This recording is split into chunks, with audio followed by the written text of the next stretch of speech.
I'm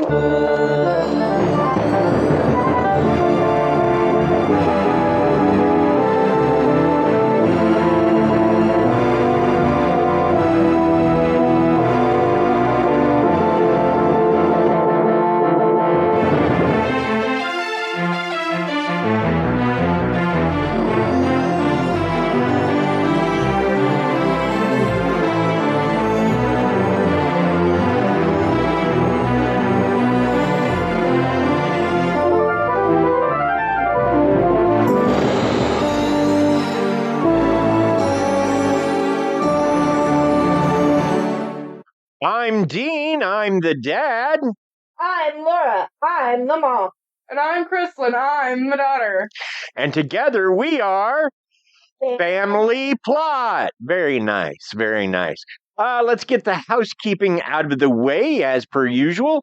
First and foremost, there is our Patreon with $1 and $3 levels. Pick one or the other, doesn't matter which, because between now and June and next Friday, yep. Anybody who signs up for the $3 level will be entered into a drawing to be a guest on a future show. So look forward to that. Absolutely, that'll be interesting. Yes. Let's see. And if you can't afford to do a monthly donation, which is what Patreon is, you can do a one-time donation of $1 or $2 with Buy Me a Coffee. If you enjoy the show, please share it on social media. Share it with friends. Share it with family. With everyone. Very nice. And if you don't enjoy the show, please keep it to yourself. Awesome. Tonight, what are we doing tonight? Well, tonight we go to Hammersmith, England in the early 1800s, where a ghost terrified the countryside. People lived in fear of a ghost dressed all in white. So much so that when a man found what he believed to be the ghost, he shot it with a shotgun. We discussed this event and the court case that happened afterwards in this Weird Law true crime episode of the Family Plot podcast. Well, this is going to be interesting. So, the murder of the Hammersmith ghost wasn't actually a murder of a ghost. It was a murder of someone who's dressed up as the ghost. More like it was a murder of someone that the guy who shot him thought was a ghost. That's what he said? Yeah, which is kind of what the trial's about, too. I got you. So, Hammersmith is a district in West London near Charing Cross, and that may be pronounced Charing Cross, I'm not sure, and Shepherd's Bush. And just let's get this out of the way. There are definitely shepherds in Shepherd's Bush. I get that from Neil Gaiman, so take from that what you will. Many believe that the name Hammersmith comes from that in Roman London, the area was home to more than one smithy. However, others believe that the name comes from a proper name, like Hamer, because Hamer's Creek joins up at the Thames in Hammersmith, so it could very well have been Hamer's Crossing, which would have been Hamer High back in the day. So yeah, whatever the case, Hammersmith is a well-recognized London suburb these days. Back then, it was only beginning to develop into the area it is today, and it was home to a mostly working-class populace. It was also a place where crime was uncommon, or as uncommon as crime to be in a suburb could be in a suburb close to a large metropolitan area. So back in those days, it was a pretty crime-free area. These days, not so much, but I got you. Yeah. Well, that's a pretty good intro. Should we take a few minutes and Visit Krysta's Corner? Krista's Corner? I think we should. What do you think, Krysta? I agree with that statement. Wait.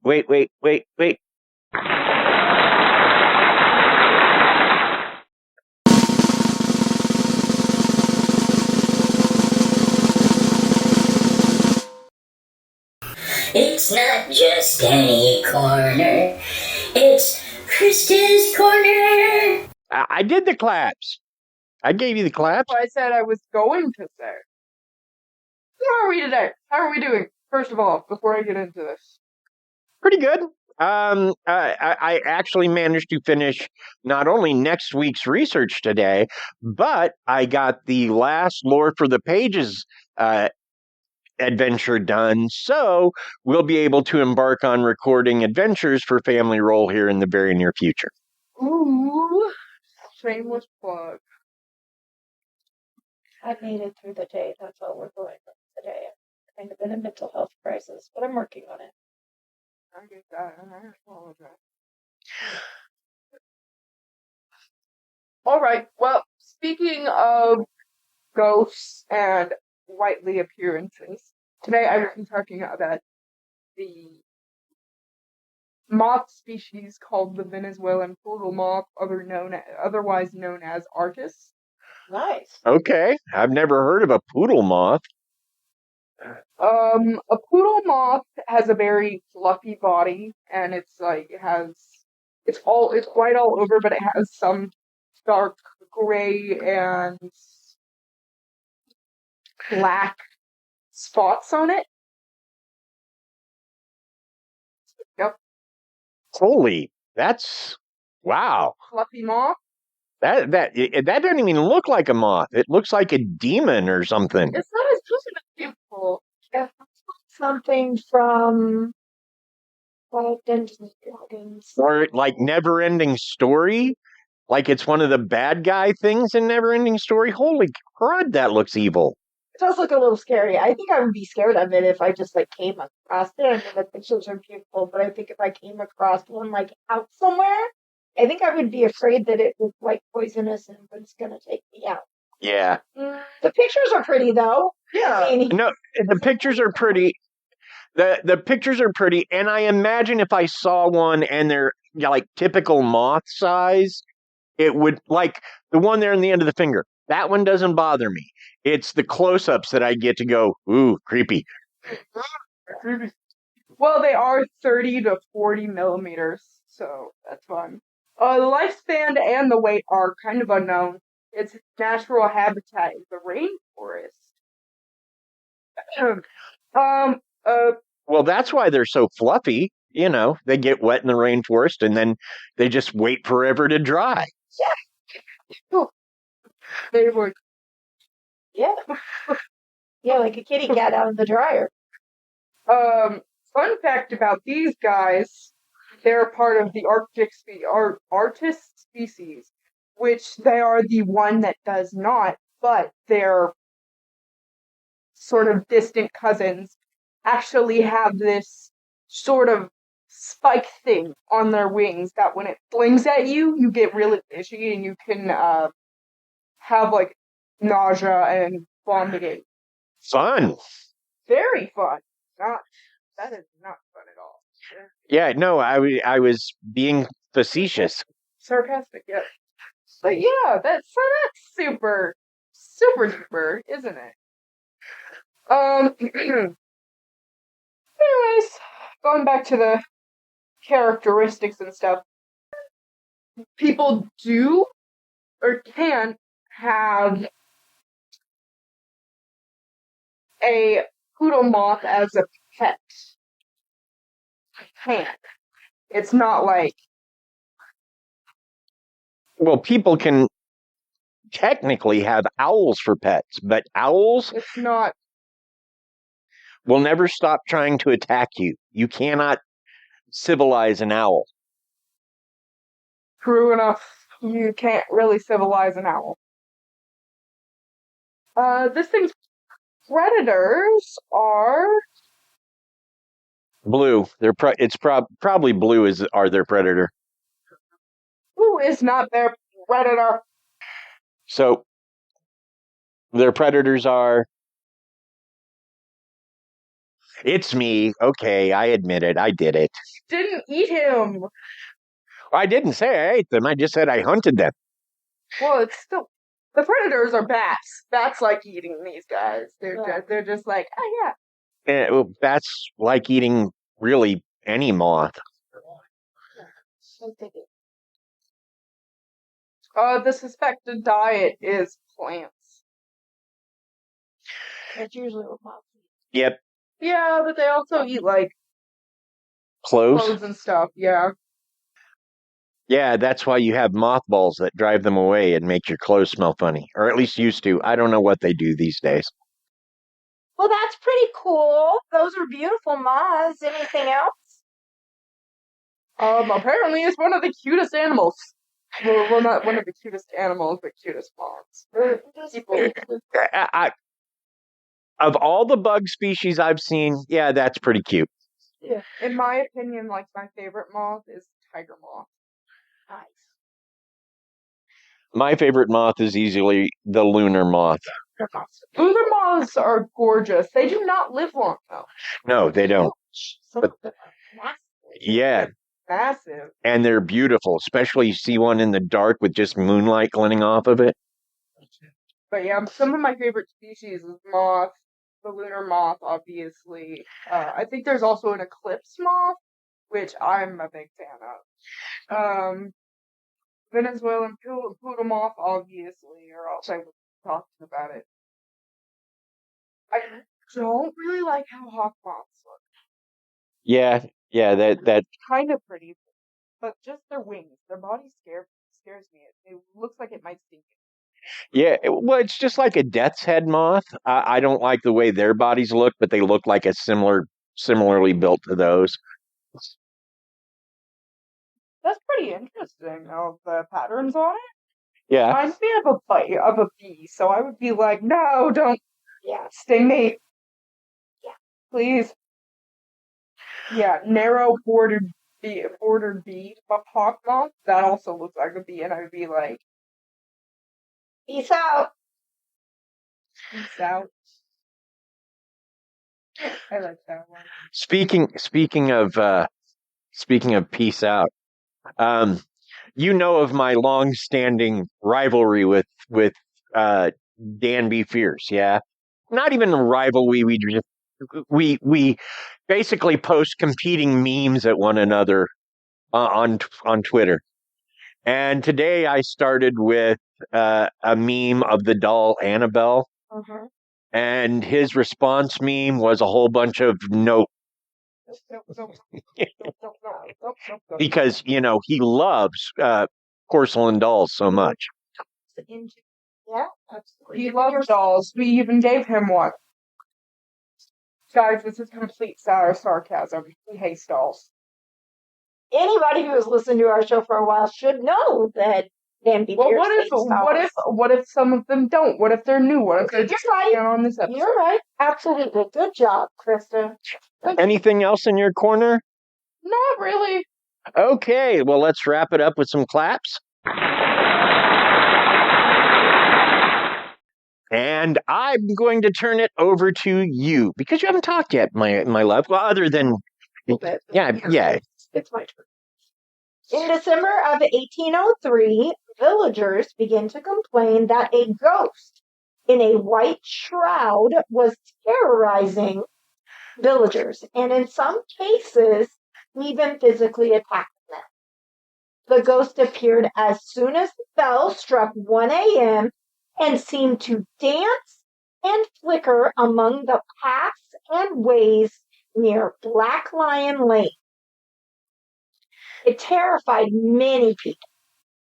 One coach driver, driving a group of 8 people along Black Lion Lane, was so terrified by the apparition that he crashed the coach and fled. He left behind the coach, the horses, and the passengers. Another story claimed that a pregnant woman saw and fled the ghost only to have it grab her by the wrist. So fun. When it grabbed her wrist, she fainted and remained where she lay for several hours. Some tales say that woman eventually died. At some point, someone discovered that it was not an actual ghost, but a person who covered himself in a white sheet or tablecloth. Many began to hunt for the ghost, armed with pistols, but there were so many paths in and out of the village, it was virtually impossible to watch them all. One of the men who had taken it upon himself to watch for the ghost saw and chased the figure, claiming it had pulled off the cloth covering and disappeared along the wooded path. So let's take a moment for a word from another podcast. And then, Krysta, you want to tell us a little about the victim? All right. Well, let's let this other podcast do its thing. ¡Bienvenidos a la cripta!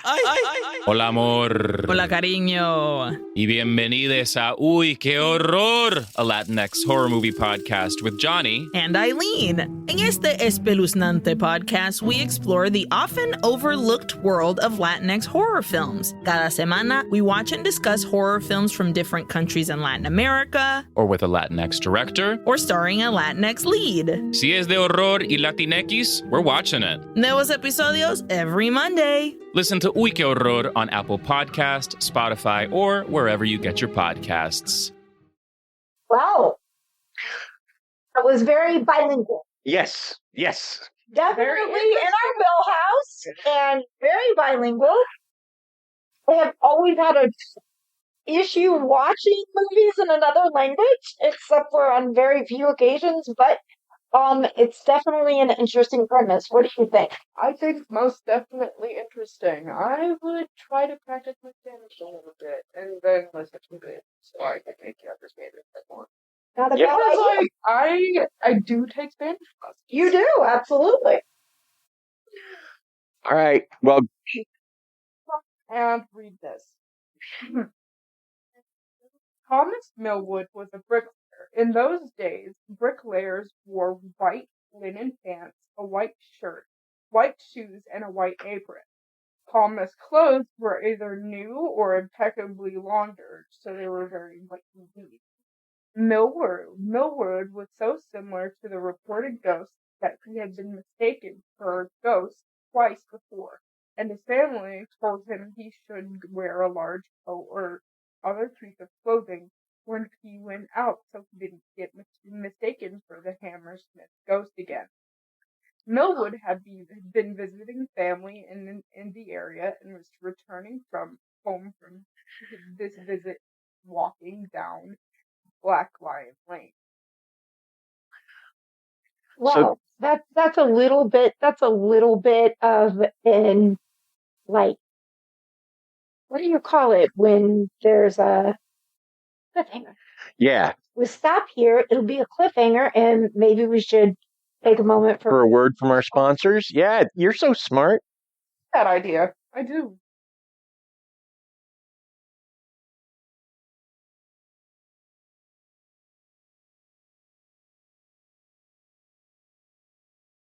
event. Yes, dear.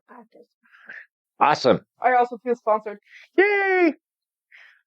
So let's talk about the suspect, the guy who did the shooting. Francis Smith was a customs officer who had taken it upon himself to join in the hunt for the village ghost. Like others who hunted the ghost, he armed himself with a pistol. He had been working with a group of other men to patrol the area, but he decided that he was frustrated by his lack of success. So on this night, he chose to search for the village ghost on his own. Francis was well liked by his neighbors, who considered him a mild-mannered gentleman and a person not given to flights of fancy. So now we're into the thick of it. So Thomas Millwood, the same night, walked down Black Lion Lane, making his way home. Francis, at that point, was laying in wait for the ghost. In a part of Black Lion Lane where there was very little light and two hedges obscuring a person's view into the lane. Francis called out to Thomas twice, but Millwood either couldn't hear him or didn't know where the voice was coming from. In fear of Millwood, as he continued to approach, Francis cried out, "Damn you! Who or what are you? Damn you! I'm going to shoot you!" And with that, Francis fired, hitting Thomas in the jaw. Of course, with a pistol, Thomas dropped dead when he was shot. Once Francis realized that he had shot a person, he ran to get help. When the police arrived, they arrested Francis, who cooperated with police. Yeah, and that's something else. Is according to the story, it's different. He's either got a pistol or he's got a shotgun, and in some of the art, it's different as well. So that's why there's some confusion. We have said both. I think it was a pistol because I don't think England was an anti-gun state at that point, but it could have easily been. It could have easily been a shotgun. Gotcha. You know, I think I'm going to take this next one. Right. Francis was tried at Old Bailey. The coroner. The coroner testified that Millwood's death was a rash of willful murder. Smith pleaded not guilty, slaying. Well, yeah, he definitely slayed someone, right? Slay.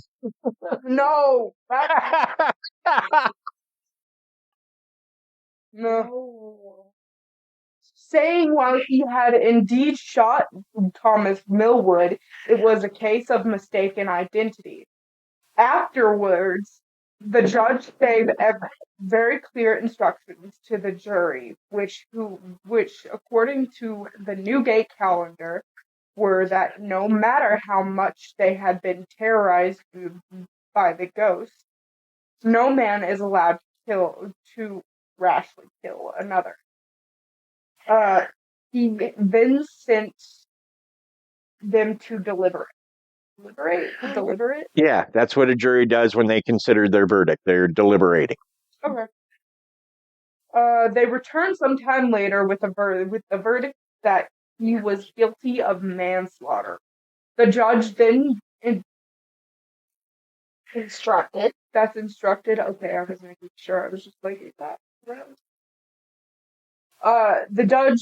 Whoopsie. The judge then instructed them that they did not get too close the charge for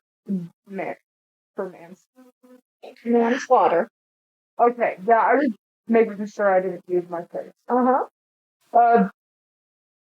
Manslaughter. The judge then, yeah. So the judge wanted them basically to reconsider the verdict. They weren't allowed to change the charge. I missed my face. It's okay. It's okay. Okay.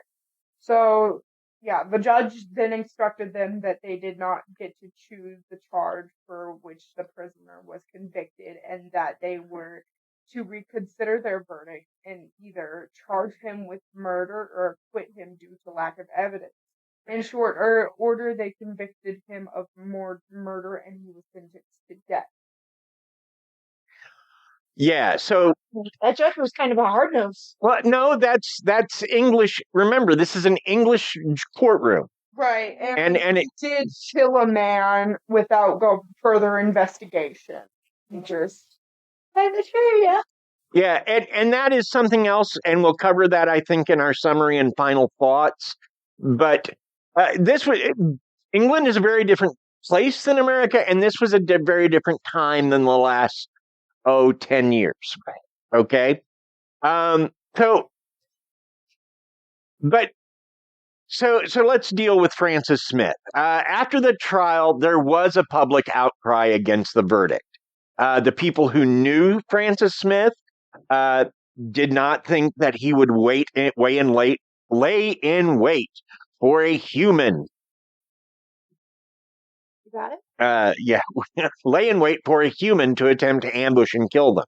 So the thought was that he was in fear for his life when he saw Thomas, thinking it was the Hammersmith ghost, especially when Thomas didn't respond to his cries, to his initial challenge. Okay. right? So the Crown decided to show leniency and commuted Francis Smith's sentence to a year in prison. And this is back when a year in British prison is only slightly better than death. Not great places, British prisons at the turn of the 1799, 1800s, around that time, not good places. However, in the wake of the trial, a local tailor claimed responsibility for the ghost, claiming that he was terrorizing his apprentices in return for terrorizing his children with ghost stories. Still, the Hammersmith ghost was still seen from time to time. That is until a few years later when he was forgotten because the public had their attention captured by Spring-Heeled Jack. Who we talked about before. Yeah, you remember our Spring-Heeled Jack episode? Yeah. So, yeah, it was one of our very early ones. Yes. Yeah. But yeah, Spring-Heeled Jack came along and sort of wiped out the Hammersmith ghost. And that is the story end. Now, this is a famous case. Why is it a famous case? Because it set a legal precedent in English law that actually has become part of American law, that you may not rashly kill somebody, even if you believe, if you think, for example, that you see Bigfoot on your lawn, and you don't investigate it, and you whip out your shotgun and shoot Bigfoot, and it turns out to be your neighbor Dave. Why is my neighbor Dave on my lawn? Really bad hair. Or something. But if it turns out to be your neighbor Dave, you're still in trouble. Yeah. You're still need to get charged. And according to English law, you can be charged with full-on murder, even though you didn't mean to murder anybody. Because in English law, you don't get to change the charges from what the Crown set. So if the Crown charges you with murder, guess what? That's what you're charged with. And the jury, or at least it didn't used to. It may have changed. I am not I am far from a scholar on English law. But at least it did not used to be okay for the jury to go, yeah, he's guilty, but we want to charge him with this. In a way, I understand what they mean. Like, if they're not trying to break into your house or trying to hurt you in any way, it's not self-protection. It's just murder. Right. And I tend to agree with that because, and we've talked about actually a similar case before, although there wasn't a ghost, the Haley Kuyper murders. Yeah. That was the castle doctrine, and it was the same thing. Yep. I am in fear for my life.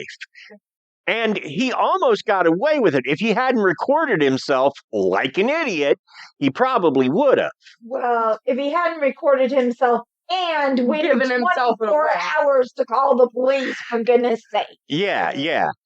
Sit there all day Thanksgiving and just have their bodies in your basement because you don't want to interrupt their holiday bowl. Right. Yeah. I did not. Wow, you do not like that guy at all. I did not know that until just now. It's just there are a lot of bad people in the world, and people do creepy crud, and that stinks. But at the same time, I told you I'm having a bad day. I'm not happy with some things in the world.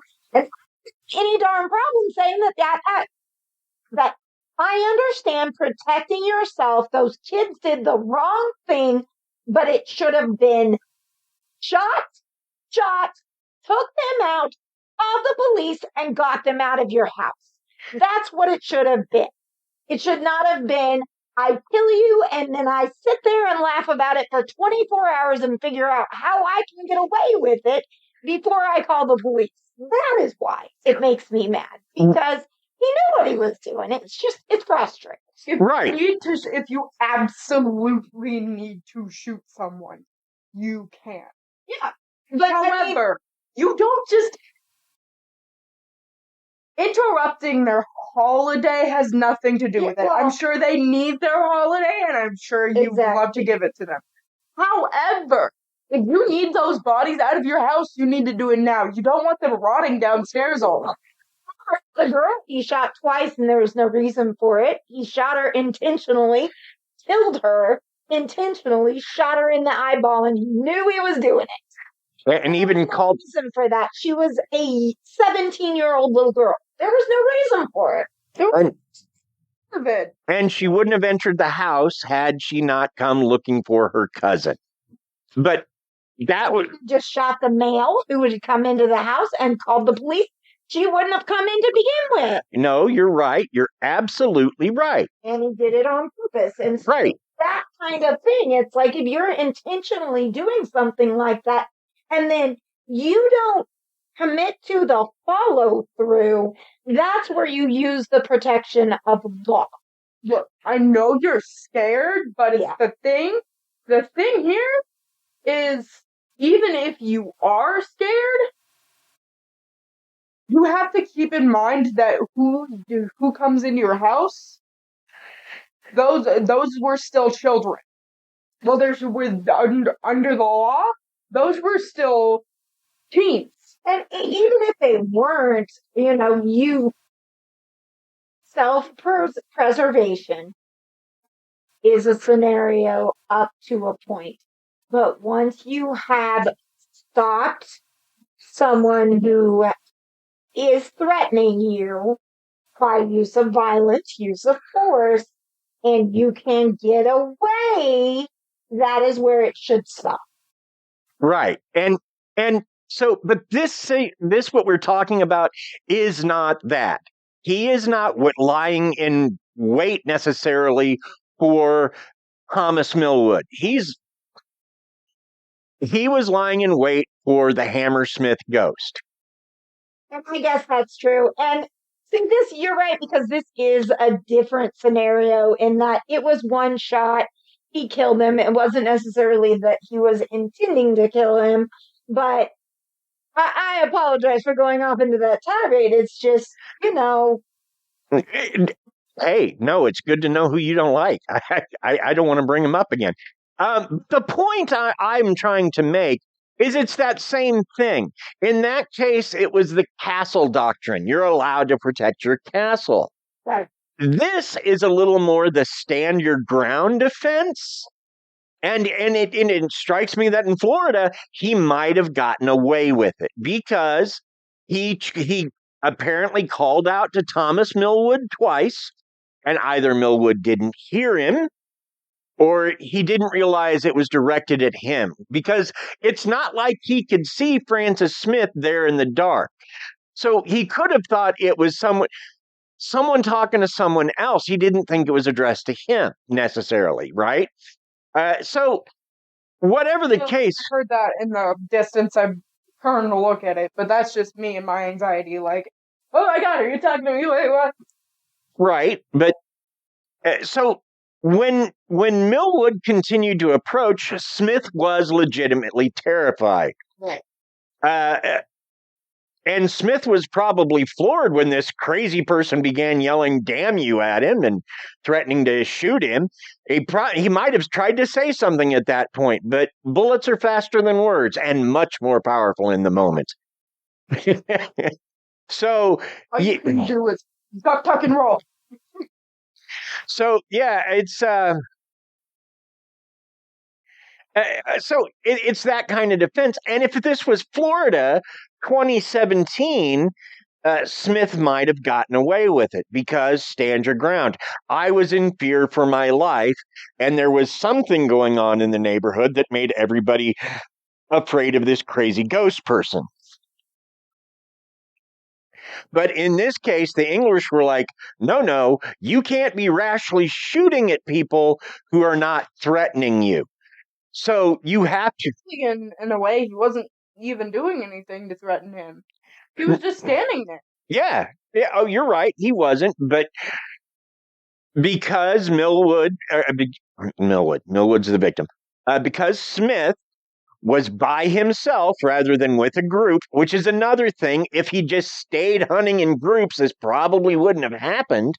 I mean, this is the third time Millwood has been mistaken for the ghost.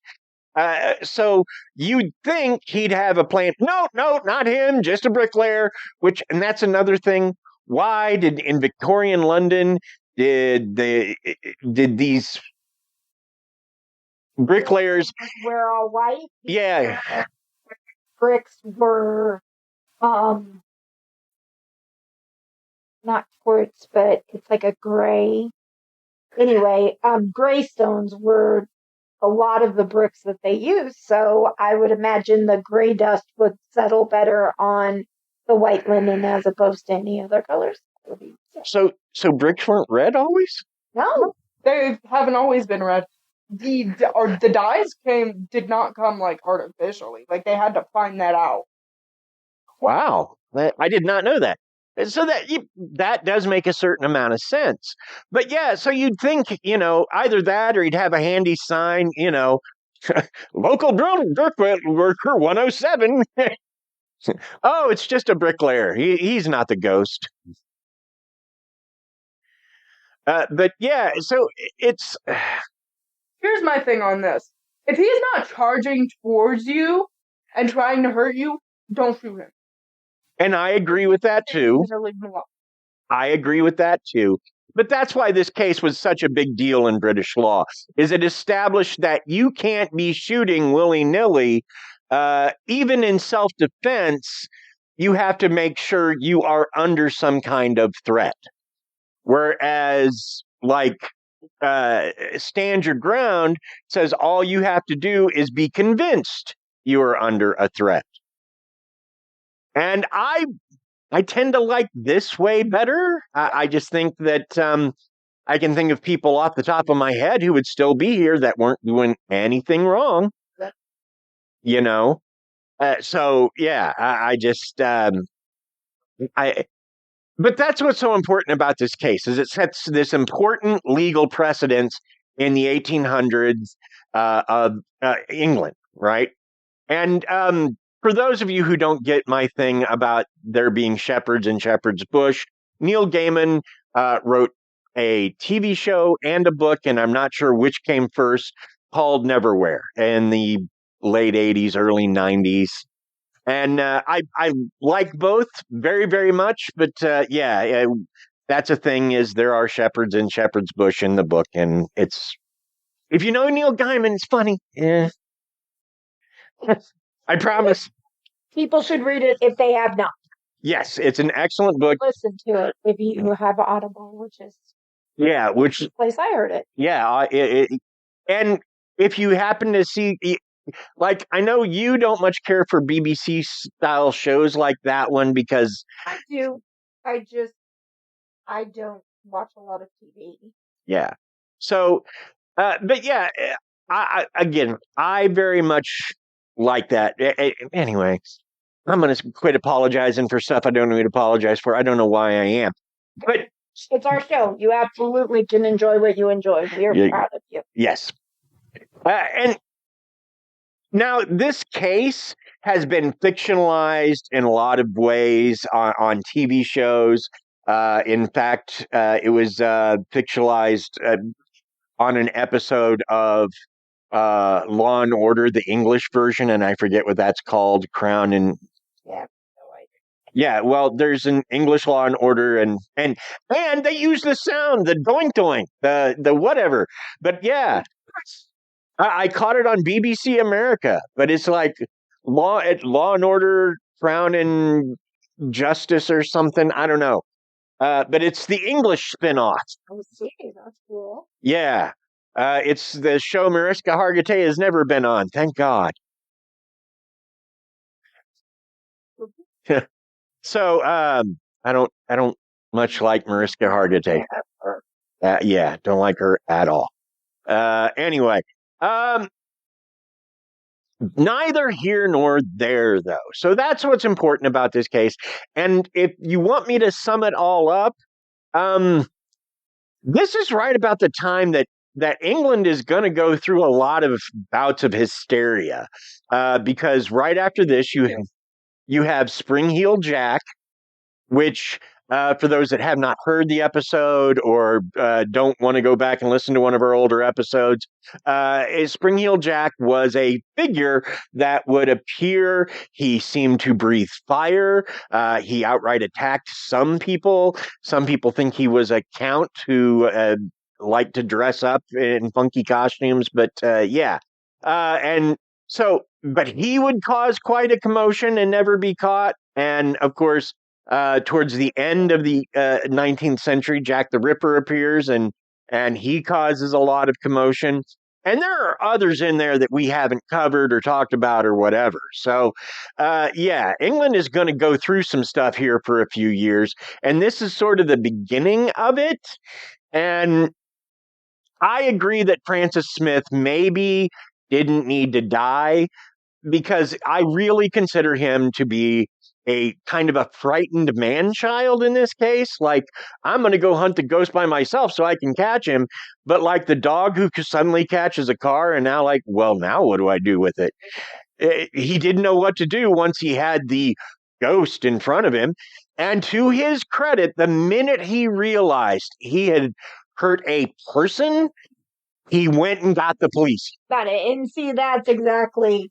That was Mom's things about. Yeah, that's where he showed that it wasn't like he wasn't doing it maliciously. It's like, oh my gosh, what have I done? And he goes and does the right thing, and he works with the police and tries to do the right thing.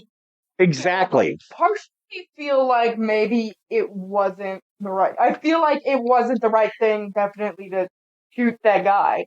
But I definitely feel like putting him to death wasn't the right thing either. I feel like that's a very sad on top of a very sad. Whereas a year in English prison, he's going to think a little bit before the next time he pulls that gun out. Yep, absolutely. And I like people that think before they pull their weapons of war. I don't care if it's in a video game or real life. Real life, the consequences are far more serious and long lasting. But yeah, just know what you're doing before you pull a weapon. That's all I'm going to say on that. I like it. Yep. But yeah, and other than that, I think the story is vaguely humorous. Like it strikes me as, like, if there was one more odd thing in it, like, I don't know, Thomas Millwood was dressed in a white dress or something, it would seem like a Monty Python sketch. It's one weird character away from a Monty Python sketch. I can see it. So, Chris, you final thoughts on this? like I've said, I mean, he shouldn't have shot the guy, but like, I feel like he shouldn't have died. I feel like he most definitely should have just gone to the jail. I would prefer the jail over the death. You don't know how bad the deaths were, so usually they have them. And one other thing does not feel good. And one other thing, I tend to highly doubt the story about the woman who the ghost grabbed, while I think a pregnant woman laying out on the lawn for several hours would induce a health hazard that could kill her, the very fact that she is never named, not even once, not in any, makes me think that this was just hyperbole. Yeah. And those sort of stories, I mean, that's what I'm talking about when I say England's going to go through some things, is because half of the problem with this is not just what happens, but it's the hyperbole and the fear and the hysteria that grows out of it. Right. If people hadn't been worried about this ghost that was flitting around, which, okay, carry a baseball bat. Baseball bat, you get one free hit at least. Just whip, stop it. Right. Wait, they don't play big. Cricket bat. That would have been great. Well, just a gut punch with the cricket bat, and off you go. Yeah. And then the person. But then again, any of these weapons do for a ghost? Yeah, why were they carrying pistols for a ghost? That's a great call out. Well, because at that point, like as we said, they knew it wasn't a ghost. They knew it was a person impersonating a ghost. They'd even chased him and seen him take off his shroud. But then, so the guy knew that he was shooting at a living person when he shot him, so that would be another reason why they were like, put him to death. Mhm. Oh, well, I agree with that statement, but here's why. Okay.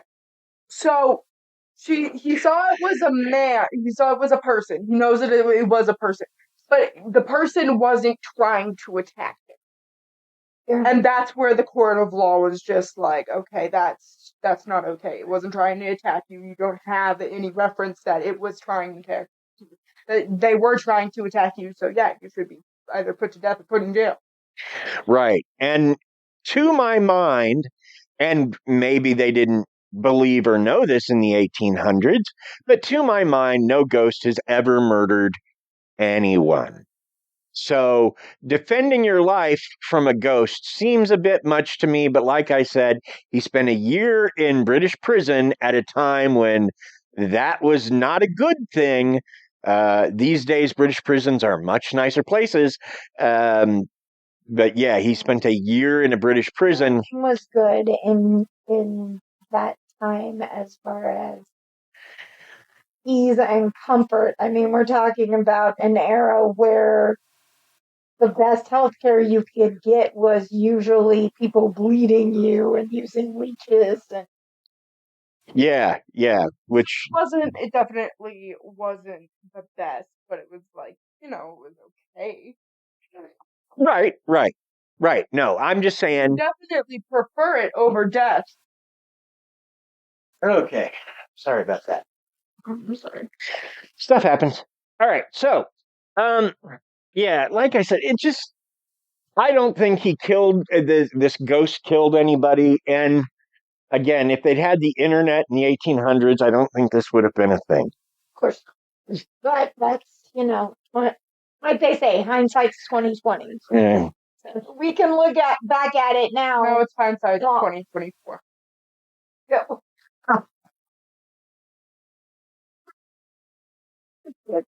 That was good. That was clever. That's definitely making the show. Absolutely. Hindsight 2024. Yeah. Speaking of, that brings us to the end of our show. Yep. Yeah. Thanks for listening. Thanks for keeping us in the Good Pod's top 100. We're still up. We're still. Lots of week.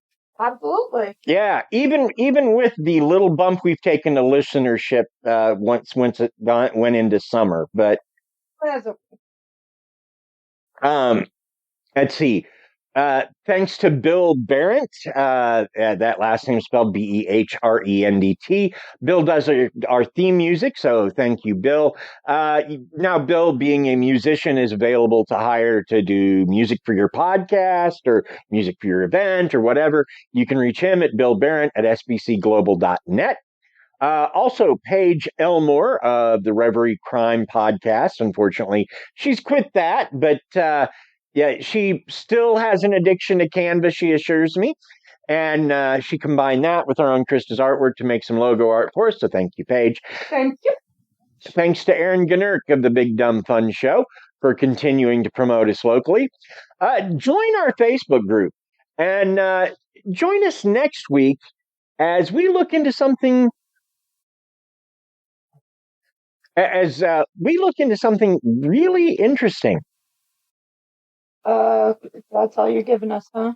Well, no, I'll give you the full thing. I just have to actually remember what it was. I spent the fascinating tale of human interactions, as it were. Yeah, it's a fascinating tale of human interaction. But at that point, I actually did not know what we were doing next week. You do know, but okay, I think we should keep it a surprise. Okay, yeah. Surprise. Yeah, because because we do that. Hey, guess what our show's about? That hey, what is our show about every Tuesday? And so, yeah, not telling them they'll have to guess. That'll be interesting. But I will say it is some true crime. Okay. We're going true crime next week, full on. So, that's it. That's it. All righty. Bye.